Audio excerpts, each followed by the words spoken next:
પંજાબીઓ કાલે કઈક આવા મૂડમાં જ હતા. કાલની મેચ જોયા બાદ મને એક ટાઈમ પર તો એવું લાગ્યું કે આ આઈપીએલ નહીં રમાતી, આ ગલી ક્રિકેટ રમાઈ રહી છે. મતલબ આટલી નાની બાઉન્ડ્રી ધબ ધબ સિક્સો જ વાગી રહી છે. આવતું શું હતું મેદાનમાં?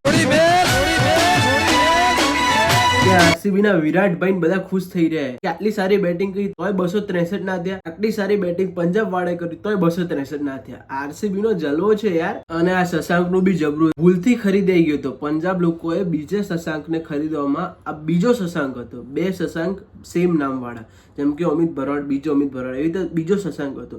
એને ભૂલથી ખરીદી લીધો અને એમને અત્યારે શું મેચ જીતાડે છે. મતલબ કોઈકનું લક સારું હોય ને તો આનું સૌથી બેસ્ટ લક હોય તો આ માણસનું, હું એવું વિચારું છું. ને એનાથી વધારે સારું લક પંજાબ. પણ હજુ બી પંજાબ વાળા એવું જ કહી રહ્યા છે અમારે આ જ શશાંક જોતો હતો, અમારે આ જ શશાંક જોતો હતો, અમે કઈ ભૂલ નથી કરી. મતલબ પંજાબ વાળા બસ સાચું બોલો, આટલું બધું ખોટું બોલવાનું હોય. બેરસ્ટો નું નામ જોની છે પણ કેકેઆર વાળાને જોની યસ પાપા કરી દીધા. મતલબ ગંભીરતા બેઠા બેઠા વિચારતો હતો, પસીનો છૂટતો હતો કે સાલું અને આઉટ કરું તો કરું કઈ રીતે. મતલબ આગળનો બોલ નાખે તો 6 મારે, વચ્ચેનો બોલ નાખે તો 6 ના મારે. હવે કરવાનું શું? હું એક વાત કહીશ, તમને વિશ્વાસ નહીં આવે પણ તમારે વિશ્વાસ કરવો પડશે. હવે તમે કહેશો શું? હર્ષલ પર્પલ પટેલ, એમના માથા પર પર્પલ કેપ, નહીં થતો વિશ્વાસ ને મને નતો થતો વિશ્વાસ. બુમરાહ થી 1 વિકેટ વધારે છે અને એમની ઇકોનોમી ખબર તમને કેટલી છે? 10-11 ની ઇકોનોમી. એક મેચમાં ભાઈ 40 થી 50 રન આપી દે છે, તોય પર્પલ કેપ લઈને બેઠો. કઈ રીતે પોસિબલ છે યાર? આપડા નારાયણભાઈ પર્પલ કેપમાં નહીં આવે, નારાયણભાઈ ઓરેન્જ કેપમાં આવશે. બીજા નંબર કોહલી પછી આવી ગયા, 370 રન મારી દીધા. કોહલી થી 60 રન પાછળ છે. મતલબ નારાયણભાઈ તમે પર્પલ કેપમાં હિસ્સો લેવા આવ્યો કે ઓરેન્જ કેપમાં? પર્પલ કેપ નહીં લેવી અત્યારે મારે ઓરેન્જ કેપ લેવી. મતલબ ભાઈએ કાલે કઈક 60 થી 70 રન બનાયા, પ્લસ 1 વિકેટ લીધી અને 6 ની એવરેજ રન આપ્યા. જયારે બધા લોકો 4 ઓવરમાં 50 રન આપતા હતા, ત્યાં ભાઈ ખાલી 24 રન આપ્યા. મતલબ સુનિલ નારાયણ ગોટ. કેકેઆર વાળા હાર્યા ને પછી રિટર્નમાં એમને બસમાં કઈક આ ગીત વગાડ્યું.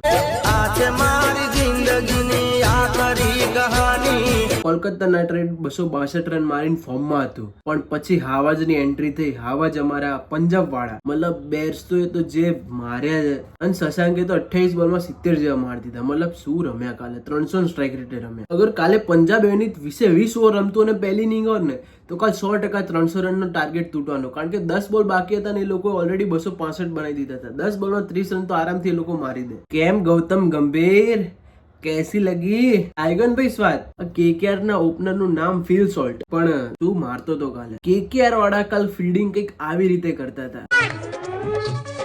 और ये टप्पू का जोरदार शॉट और ये गोली से फिर से मिसफील्डिंग और बॉल साइड से गया. अरे तो बॉल जिधर जाता है उधर अपने को फील्डिंग करना पड़ता है. अपनी मर्जी से किधर भी ऐसे फील्डिंग नहीं कर सकते कि बॉल इधर आएगा. એટલે તમે બધું તારક મહેતા જેવું કરતો. એક કામ કરો, મતલબ પહેલા તારક મહેતા જેવું થયું હતું એવું જ બધા કરે છે અત્યારે. કેમ આવું? તમને ખબર છે રોહિત અને વિરાટ બંને પાક્કા ભાઈ બંધ છે. કહેવાની જરૂર નથી પણ આ ફોટો જોઈ લો. મતલબ ભાઈ બંને જોડે છે, એક ભાઈ 9મા ઉપર, એક ભાઈ 10મા ઉપર. એટલે કઈક તો બંને માંથી એક તો ઉપર આવો. ત્યાં રોહિત કહેશે છે મને કેપ્ટનશીપ નહીં આપી, અહીંયા કોહલી કહેશે મને ટીમ ખરાબ આપી. પંજાબ વાળા જયારે બોલિંગ કરતા હતા ત્યારે વિચારતા હતા ચલો હાસ 150 રને 1 વિકેટ પડી, હવે કોઈક સારું આવશે. વિકેટ પડી તો રસલ આવ્યો, પાછી વિકેટ પડી તો રિંકુ આવ્યો, એ આઉટ શ્રેયસ અય્યર આવ્યો, એ ખબર નહીં ધનાસરીને જોઈને આવ્યો હતો. કાલ તો 300 સ્ટ્રાઇક રેટ, 10 બોલમાં 30 રન મારી દીધા ભાઈએ. આ માડા દિવસે ચાલ્યો ને 120 ની સ્ટ્રાઇક રેટ, અને કાલ ભાઈ એને ધોઈ દીધા. મતલબ કાલ તો બધા ફોર્મમાં જ આવ્યા હતા. શાહરુખ ખાન ભાઈ તમે કઈક આના જેવું કર્યું. બંનેનું એક જ રિએક્શન હે. આ શું થઈ રહ્યું અહીંયા? હું ઇન્ડિયન ટીમના ફેનને ખોટું ના લાગે તો એક વાત કહીશ, પ્લીઝ તમે ખોટું ના લગાડતા. તમારા જાણવા માટે કહી દઉં, બેરસ્ટો અને સોલ્ટ ઇંગ્લેન્ડમાંથી ઓપનિંગ કરશે અને આ દિલ્હીનો મેગર અને ટ્રેવિસ હેડ એ બંને ઓપનિંગ કરશે. એટલે તો વધારે ઉછળો નહીં, આપણી સામે જ આવવાના છે, આપણો પોપટ જ થવાનો. પણ કાલની ભાઈ શું મેચ હતી. 262 રન વર્લ્ડ ચેસ થયા. એક સાઉથ આફ્રિકાએ 259 થયા હતા ચેસ. આ વર્લ્ડ રેકોર્ડ બન્યો 262 નો. મતલબ મજા આવી ગઈ કાલ મેચ, જોરદાર હતી. વિડીયો અહીંયા સુધી જોયો અને તમને સારો લાગ્યો હોય તો પ્લીઝ મારા વિડીયોને લાઇક અને ચેનલને સબસ્ક્રાઈબ કરી દો. મળીએ તમને નવા વિડીયોમાં. ત્યાં સુધી જય શ્રી કૃષ્ણ.